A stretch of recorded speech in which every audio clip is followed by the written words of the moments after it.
Udah bilang pendukung itu pendukung MU pasti kemarin tuh udah malas nonton gitu. Terus tiba-tiba City di band, ada kesempatan masuk Liga Champion, nonton lagi.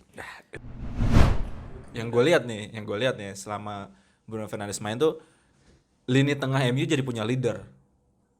Itu yang nggak bisa dilakukan perannya oleh Matic, Fred sama McTominay.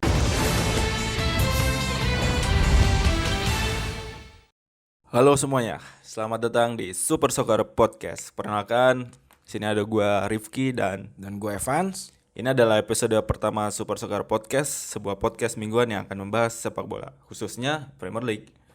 Podcast ini selain berisi update terbaru soal berita dan hasil pertandingan, akan juga dibahas topik-topik pilihan setiap pekannya. Nah, Episode pertama ini kayaknya langsung aja kita ngebahas Premier League di pekan kemarin, Ivan. Pekan 27. siap. Betul nggak?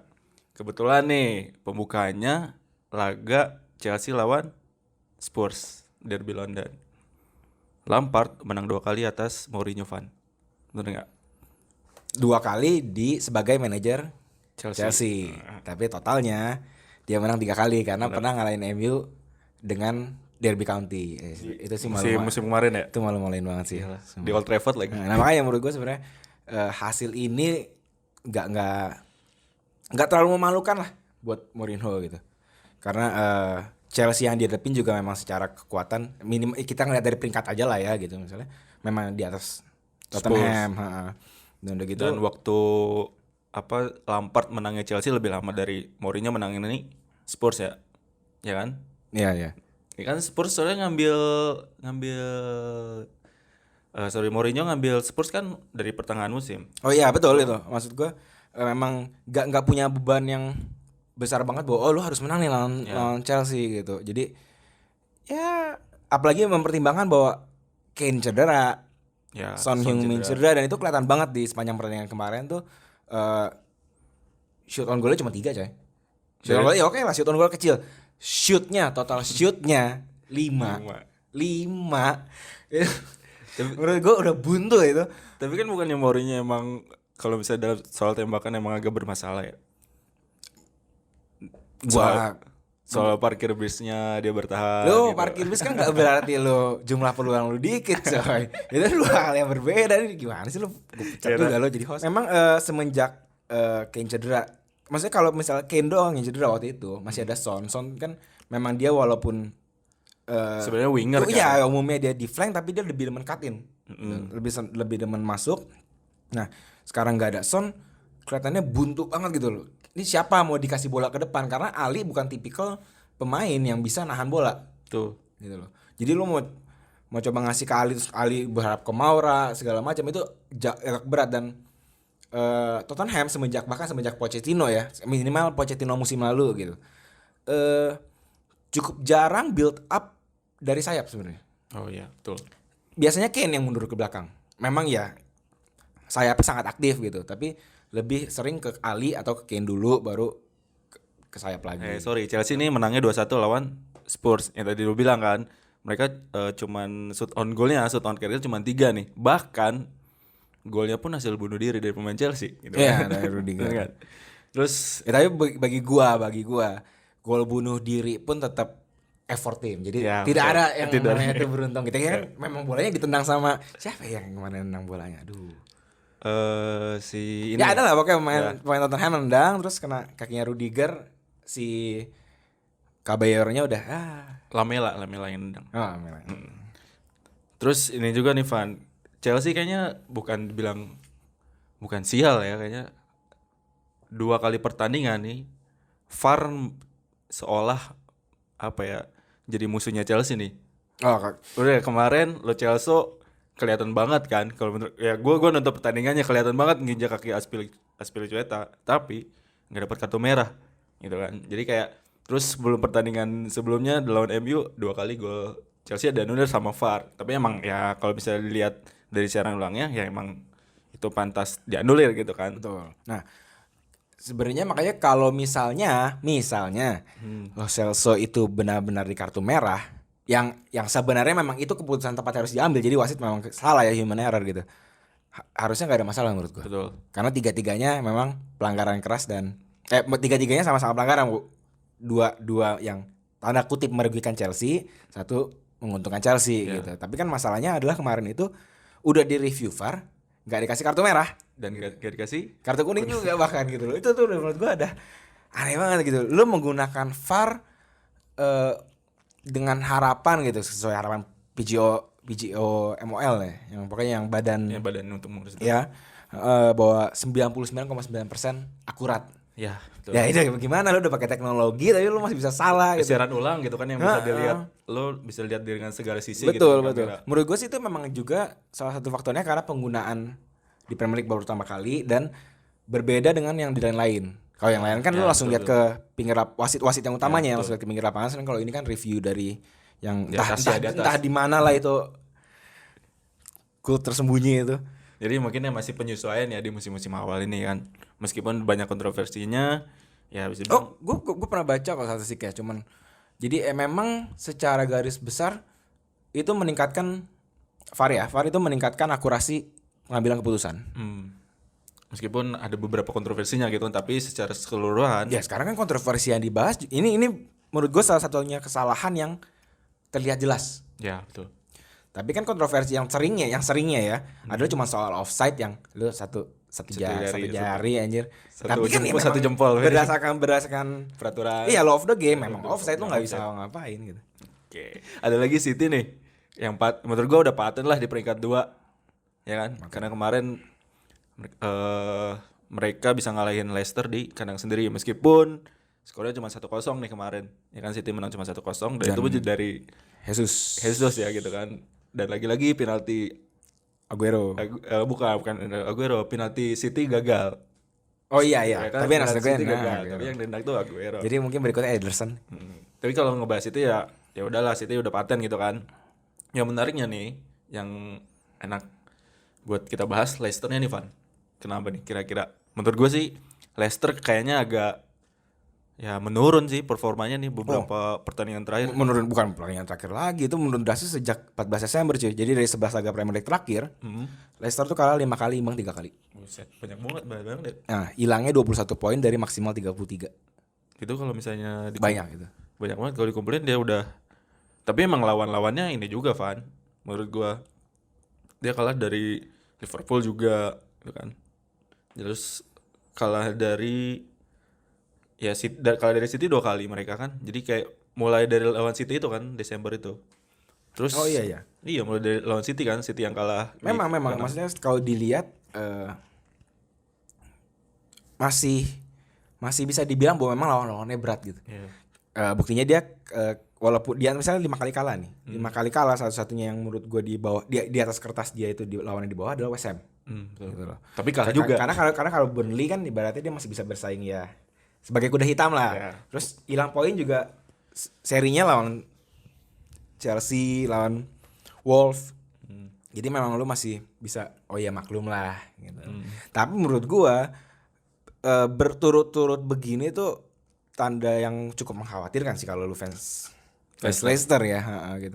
Lu udah berharap-harap ditinggi-tinggikan di peringkat 2 gitu segala macam. Oh ini ya penjaga Liverpool. Terus tiba-tiba sekarang lu cuman unggul 3 poin atas peringkat 4. 6 poin. Oh iya, 6 poin. Lawan Chelsea, bener enggak? Ya kan? 6 poin, sorry. Iya, 6 poin. 6 poin dari Chelsea gitu kan. Nah, jadi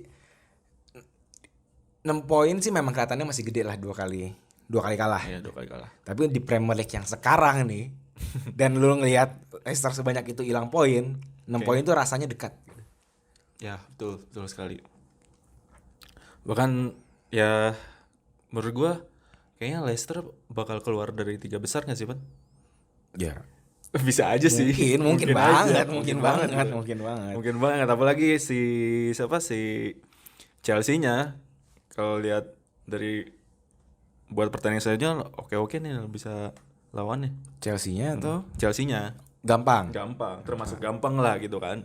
Tapi Leicester juga bisa dibilang gampang juga nih jadwalnya lawan Norwich, Aston Villa, Watford. Itu 3 tim yang berada di zona-zona di belakang zona degradasi kan. Betul. Ya maksud gue balik lagi di atas kertas memang mungkin kesannya gampang gitu loh. Tapi ya tadi itu dia bisa kalah lawan West Ham. Menurut gue ketika di atas kertas lawan lu katanya gampang, tapi performa lu sendiri ternyata juga tidak memuaskan, itu mengkhawatirkan lah menurut gua. Dan apalagi nih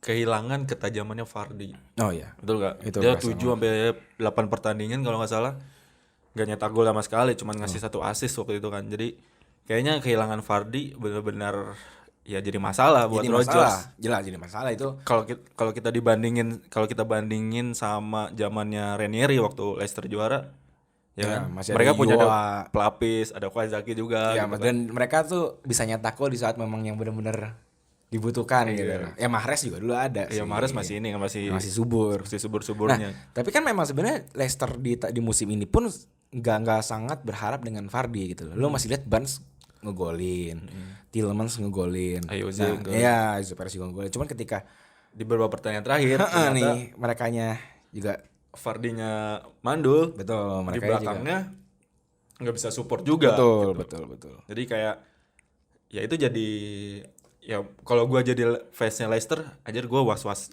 juga nih.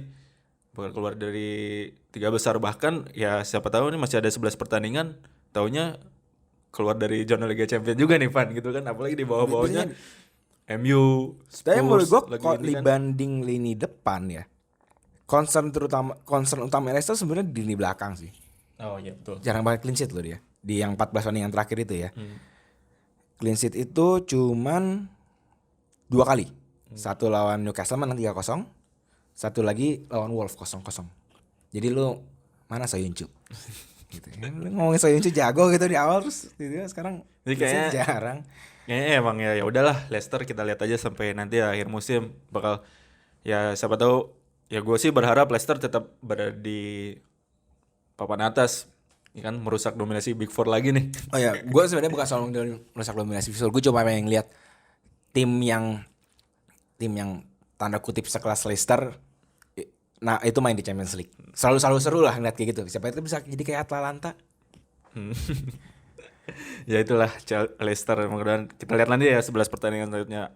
Terus ada juga nih Van, pertandingan antara Arsenal lawan Everton. 5 gol tercipta di sini nih.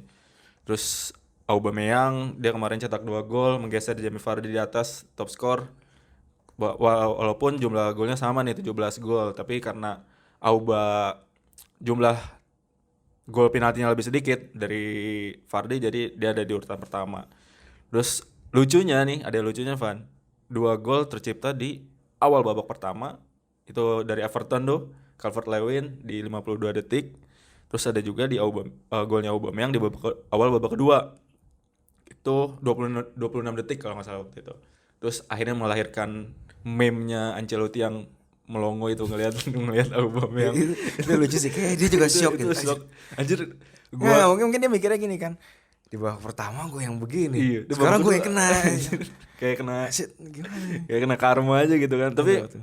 seru sih itu pertandingan kayak Everton di bawah Ancelotti kan kita lihat di musim ini benar-benar yang awal di zona degradasi, hampir degradasi bahkan gitu. Meskipun ketika Ancelotti ngambil tuh dari Duncan Ferguson, Evertonnya lagi emang agak naik juga gitu kan. Tapi ketika Ancelotti datang benar-benar merubah Everton secara keseluruhan sih menurut gua gitu.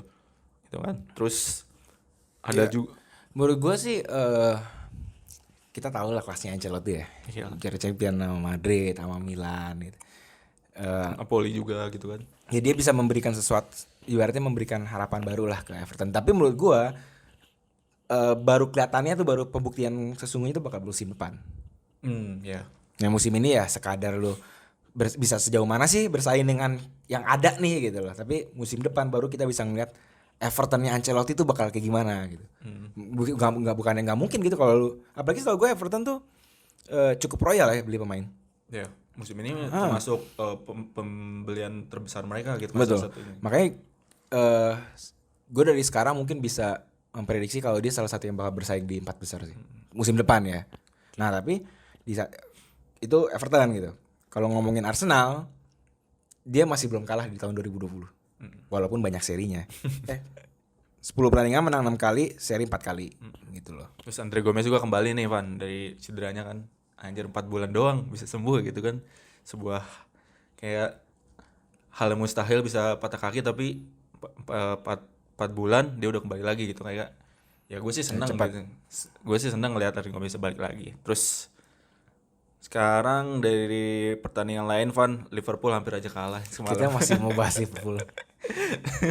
Tapi Udahlah.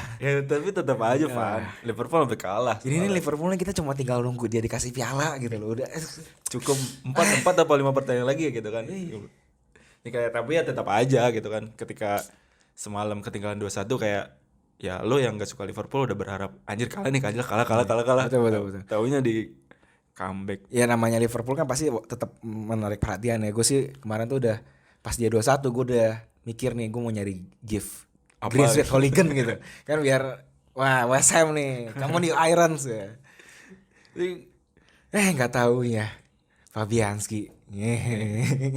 Tapi ya mental juara juga sih. Oh iya, Mental dia juara. berkali-kali. Ya berkali-kali nggak Berkali-kali. hanya satu pertandingan ketika mereka kesulitan Iya, gol, tapi menit-menit terakhir gitu kan.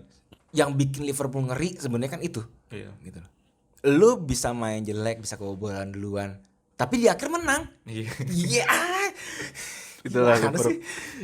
Itulah Liverpool Kesel di gitu musim loh. ini gitu. Iya, kan. makanya menurut gue jadi ketika pendukung Liverpool pun iya mungkin banyak pendukung Liverpool yang bilang Liverpool tuh sering nih begini nih gitu. Apa kayak aduh bikin kaget gitu. Ya, tapi ujung-ujungnya lo menang coy. Itu tuh mental juara yang mungkin memang lu enggak pernah ngerasain 20 tahun terakhir. 20. Iya, makanya kan. Nah, sekarang udah rasain nih gimana rasanya mental juara tuh. Ya kayak gitu tuh. Tapi emang gua akuin emang Liverpool musim ini gila banget sih. Itu emang Dia baru mencahin rekor lagi semalam kan? Bukan mencahin, samain. Nyamain. 18 kali kemenangan beruntun. City. Yang City betul.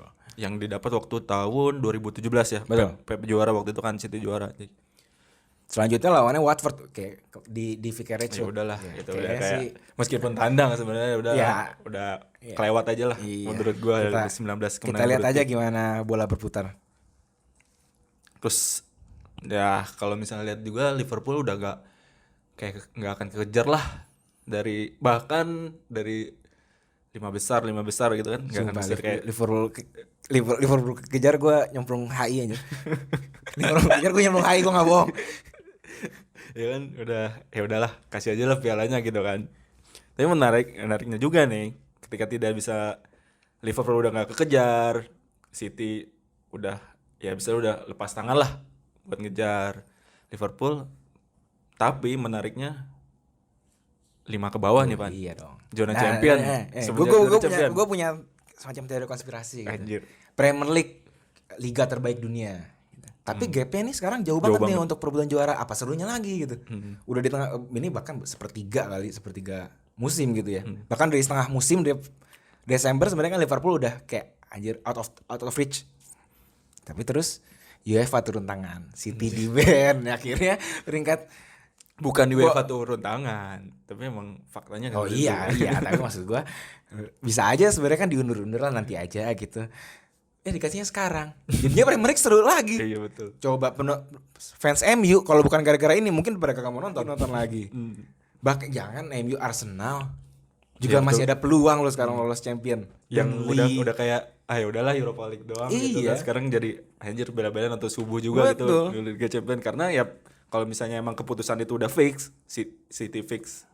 Ya di BNT kan udah benar kan, tapi kan udah keluar nih bandnya nih keputusannya. Tapi kan City lagi banding nih, mencoba banding. Ya menurut gue sih nggak akan inilah gitu kan. Oh, kita lihat aja. Kita lihat nanti.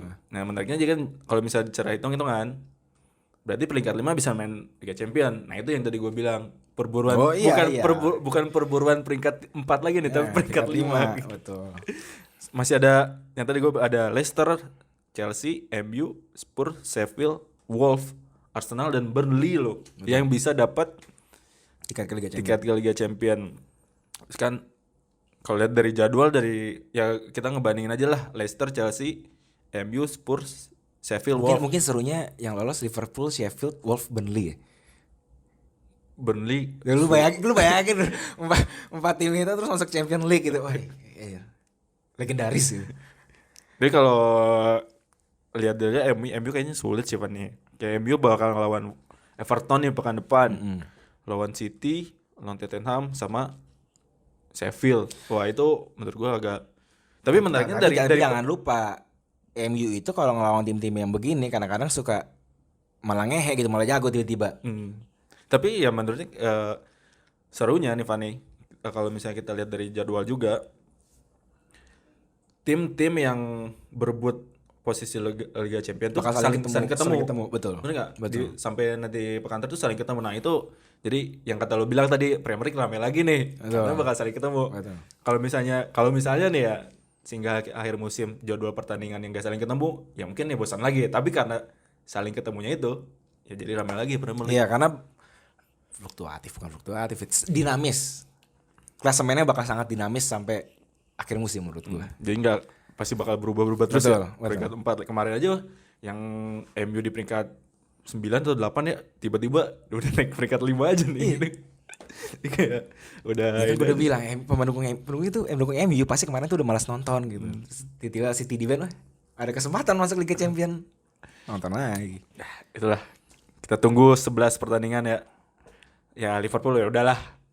Ya udah kita serahin aja pialanya ke Liverpool ya. Bener enggak? Liverpool kita serahin, tinggal kita tunggu jurnal Liga Champion.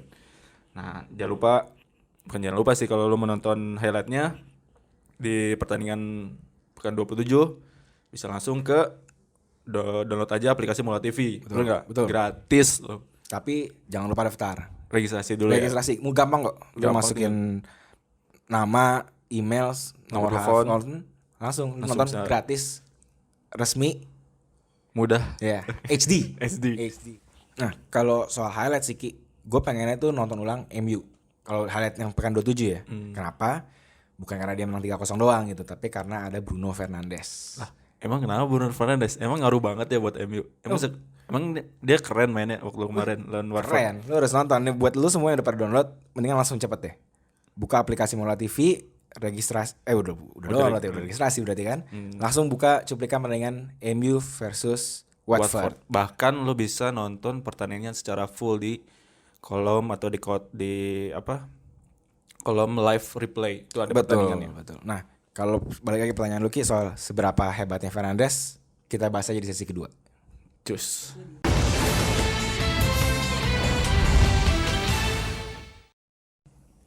Balik lagi nih ke Super Soccer Podcast. Sekarang segmen kedua yang gua nanya lo ya, emang sengaruh apa sih Bruno Fernandes untuk Man United gitu kan? Untuk setan merah semenjak dia didatangkan di transfer musim dingin kemarin. Bener gak? Betul. Dia bahkan dilabeli sebagai bukan sebagai sih, maksudnya harga transfernya paling besar ya di musim dingin kemarin. Jadi transfernya kan 49,5 juta pound sterling dari Sporting. Di atasnya Bergwijn Tottenham, di atas juga Sanderberge dari yang dibeli sama Sheffield gitu, dari Genk. Nah, sebenarnya sih mungkin terlalu dini ya kalau dilabeli pembelian musim dingin terbaik Ya, gitu betul. ya. Karena baru 3 pertandingan. pertandingan gitu. Tapi secara impact gitu memang Bruno ini paling bagus gitu, dia 1 gol dan 2 assist. Dari 1 gol 2 assist di 3 pertandingan 3 terakhir. pertandingan betul. Sedangkan Bergwijn cuma 1 gol waktu itu, menang lawan Di debutnya itu kan. Lawan City. City. Sedangkan Berge menurut gua nggak bisa nggak apple to apple. Ya, Karena Bergwijn sama Bruno lebih attacking minded, sedangkan Berge lebih lebih defensif lah gitu. Dan ini kan ya transfer yang akhirnya jadi juga gitu. Oh iya. Transfer yang Bruno itu apa ya? Dia bisa memberi kreativitas sebagai pengisi nomor 10 yang selama ini MU itu nggak punya. di musim ini menurut gua. Musim sebelumnya ya nggak punya juga. Ya dulunya kan berharap sebenarnya di Maria, Mkhitaryan, tapi Mkhitaryan juga flop gitu. Ya menurut gue Bruno satu-satunya main nomor 10 yang akhirnya hadir nih di tengah MU kan, jadi dia motor serangan, bener nggak? Motor serangan, terus ya yang tadi lo bilang menunjukkan apa yang hilang dari Man United, dari United. Ya menurut gue semenjak peralihan dari Ferguson hingga sekarang, menurut gue hadirnya Bruno tuh benar-benar nunjukin apa yang hilang dari United dari zamannya Ferguson, meskipun baru 3 pertandingan. Gitu Dan kan. Jadi menurut gue sih soal label terbaik ya, itu lebih kepada dampak yang diberikan seorang pemain itu ketika dia bergabung dengan klub. baru gitu. Dan di si Bruno ini selain memberi kreativitas ketika open play, dia juga mengambil set piece yang jago. Contohnya pas MU lawan Chelsea. Assist dia. Sebelumnya Pereira ngambil corner, aduh. Malu coy. Jadi ya kayak ya itu ya tadi gue bilang, dia yang Bruno Fernandes tuh menunjukkan apa yang hilang dari United. Selain nomor 10 tadi, set piece taker juga gitu kan. Terus yang seharusnya menempati posisi ini tuh Lingard gitu kan. Ya, sebenarnya Lingard juga sebelum musim ini ya taruh 2 musim lalu lah, lumayan gitu. Iya. Apalagi waktu masih zaman waktu sama si Van Gaal, emang Lingard ya menurut gua top performernya itulah waktu sama Lingard gitu kan. Terus si yang gue lihat sebelum waktu McTominay cedera, terus ketika mengalirkan bola itu salah satu kelebihannya si Fernandes. Kalau gue lihat lagi pertandingan kemarin ya, dia tuh paling paling enak, paling kuat ketika ngasih operan bola-bola daerah. Contohnya sebelum terjadinya gol si Martial kemarin. Oh iya, betul. Bola-bola daerahnya tuh bola-bola terobosan di antara dua pemain tuh, itu kelebihannya si Fernandes. Itu juga yang dia lakukan waktu masih di Sporting gitu. Tapi memang Fernandes ini butuh double pivot yang lebih bagus dibanding Matic dan Fred. Mungkin nunggu McTominay lebih fit gitu ya, mungkin bakal lebih bagus. Karena kemarin Fred tuh masih terlalu sering mundur ke belakang gitu. Menurut gua kalau memang ingin memaksimalkan Fred dengan sebegitunya gitu ya, nantinya ya Fred bakal ada satu target main di depan, mungkin Martial atau siapapun lah. Nah, nanti Frednya itu cukup sejajar di belakangnya lagi gitu, di belakangnya Martial. Bahkan dia nggak perlu sejajar sama sayapnya, karena kan MU sayapnya selalu harus itu mundur, Rashford selalu track back, James ini kalau misalnya memang si double pivotnya MU memang mumpuni, gitu lah, misalnya Pogba bermain dengan sepenuh hati gitu, nggak setengah-setengah.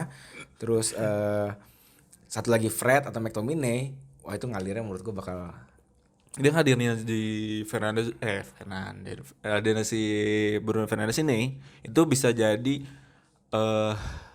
membuat Solskjaer punya pilihan formasi awal yang ini buat diterapkan. Kayak sebelum-sebelumnya si MU cuma terpatok 4-2-3-1, bisa jadi 4-3-3, bahkan dengan formasi 3-5-2. Menurut gue sih Bruno masih bisa bisa ngasih impact yang baik buat di tengahnya si MU. Kelihatan pas kemarin kalau misalnya kita pakai 4-3-3 nih lawan Watford, kan sempat tuh kemarin pindah dari 4-2-3-1 bahkan jadi 4-3-3 gitu kan. Ketika golnya si Greenwood pas kemarin tuh kan sebelum tercemar golnya Greenwood tuh, kalau lo lihat formasi MU jadi 4-3-3 gitu. Ya kelihatan efektif banget sih menurut gua kemarin. Kemarin tuh gak pernah ada pemain yang nyetak gol perdana buat MU dari titik putih. Jadi itu menunjukkan bahwa memang teman-temannya tuh ini Fernandes baru tapi langsung dipercaya kayak gitu tuh. Menurut gue udah suatu yang istimewa ya. Walaupun memang kalau ingat di awal musim MU sempat ada perdebatan soal siapa yang nendang penalti. Yang gara-gara Rashford gagal, Martial gagal gitu kan. Nah, dan memang kebetulan Fernandes punya rekor nendang penalti 100%. Betul. Semenjak dia gagal pas lagi ngebela Indonesia April 2016. Jadi dia setelah itu langsung lupa 12 apa 13 gitu berturut-turut golnya sempurna. Cuman yang menarik kan gaya dia nendang penaltinya tuh kayak Jorginho gitu. Step dulu. Untung gak kayak Pogba ya, lama gitu. Tek. Kesel sih nontonnya. Tapi gue cukup menikmati gimana perannya si Fernandes di MU. Apalagi enggak semua playmaker yang bagus pasti enak untuk ditonton, betul. Apalagi ya gue kalau main bola posisinya gelandang gitu, jadi kayak anjir gue ngelihat Bruno Fernandes kayak gue menikmati ketika gue ada di lapangan, kayak gue ada di lapangan gitu, gue nikmati sepak bola gitu. Si akhir nggak jelas. Kesel gue dengernya.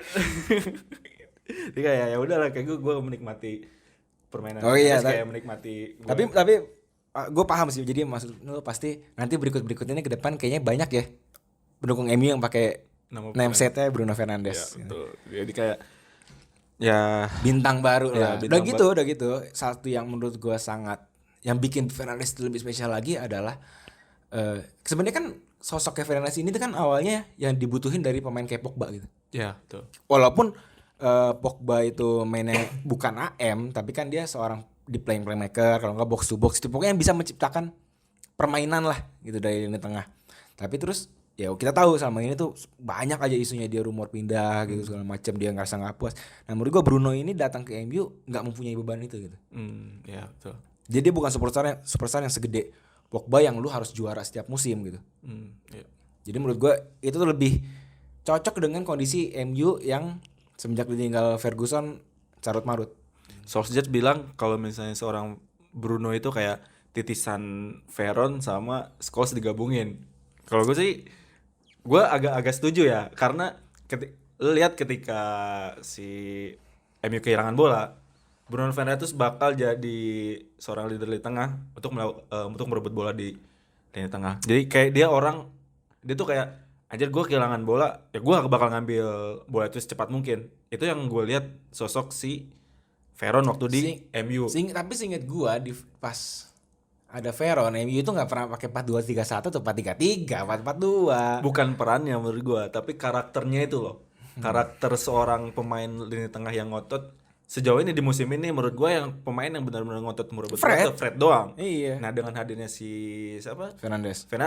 Menurut gue ya itu tadi yang si Ole bilang bahwa ya karakternya si Veron di MU itu ada lagi gitu di lini tengah. Apalagi dengan kualitas passingnya. Kalau dibandingin, menurut lo kualitas passingnya sama kayak Scholes gitu? Oh enggak lah. Beda. Iya tapi untuk visi bermainnya itu loh. Halu anjir. visi bermainnya si Bruno tuh menurut gua ya bisa hampir menyerupai si Scholes sih menurut gua. Iya mungkin dengan gaya bermain yang sama ya mungkin bisa lah. Gitu. Maksudnya gaya bukan yang sama, yang cocok dengan Bruno ya. Yang penting mah itulah, lu pemain gitu gabung ke tim, lu bermanfaat gitu, nggak kayak Lingard sama Pereira anjir. Sampai diomelin sama Ibra. Oh Ibra itu beneran kayak videonya. Ih kalau beneran sih malu loh.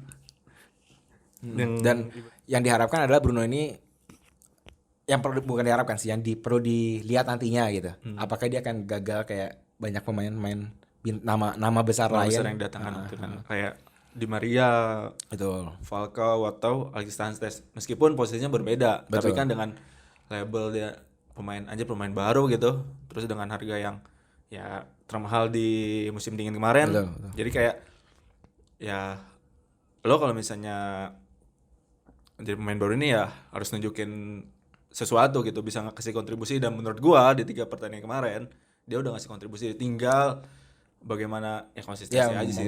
Konsistensi apalagi MU lagi ngejar peringkat 5 dan lawannya lah kayak masih ketemu Tottenham gitu kan, masih ketemu Chelsea, jadi masih ketemu City. Jadi benar-benar kita bisa melihat bagaimana kontribusi seorang Bruno Fernandes yang tadi gue bilang dia adalah posisi 10-nya, bisa ngontrol permainan, arogansinya di lini tengah, terus kayak pengalir bola, ketika serangan balik dia mengalirkan bola dengan cepat yang tidak bisa dilakukan oleh, ya menurut gue tidak bisa dilakukan oleh Matic dan Fred.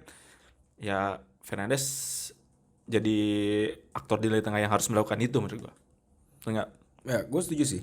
Dan makanya sebenarnya buat mendukung MU gue bisa memahami bahwa ketika Fernandes datang antusiasme itu balik lagi gitu, nonton yang kita bahas sesi pertama. Kenapa? Karena peluang untuk MU lolos Liga Champions ada lagi, gitu. Hidup lagi gitu. Dan yang paling berasanya sebenarnya adalah karena kita tahu nih Rashford cedera tuh bisa sampai nggak ikut Euro loh. Iya bisa. Tapi terus dengan hadirnya Bruno kayak orang ya udahlah masih bisa nih kayaknya. Dampaknya kayak gitu loh yang didatangin oleh Fernandes ke MU. Ya kita nantikan aja ya. Betul. Apakah kehadiran Bruno Fernandes bisa membawa United masuk ke Liga Champions. Bahkan ya siapa tahu Europa League dapat lagi musim ini. Itulah episode pertama dari Super Soccer Podcast kita. Jangan lupa kita juga ada media sosial yang bisa kalian follow. Itu ada di Instagram dengan My Super Soccer, Facebook Super Soccer, Twitter My_Super Soccer. Terus ada juga YouTube, bisa kalian subscribe langsung di Super Soccer TV. Terus ada juga, jangan lupa juga kalau menonton Liga Inggris bisa langsung ke download aplikasi Mola TV. Mola TV. Betul? Ada di App Store, ada di Google Play Store, gratis. Ya. Pokoknya tinggal download, registrasi, langsung bisa nonton. Ya. Nah, oke. Sampai ketemu lagi, dadah. Betul. Sampai ketemu minggu depan. Tapi kalau ada masukan, jangan malu-malu untuk komen di ya lu terserah media sosial lu mana kek. Tadi kan udah disebutin media sosial lu, follow dah tuh salah satu. Ya, jangan lupa sekali lagi nonton Liga Inggris di Mola TV. Mola TV.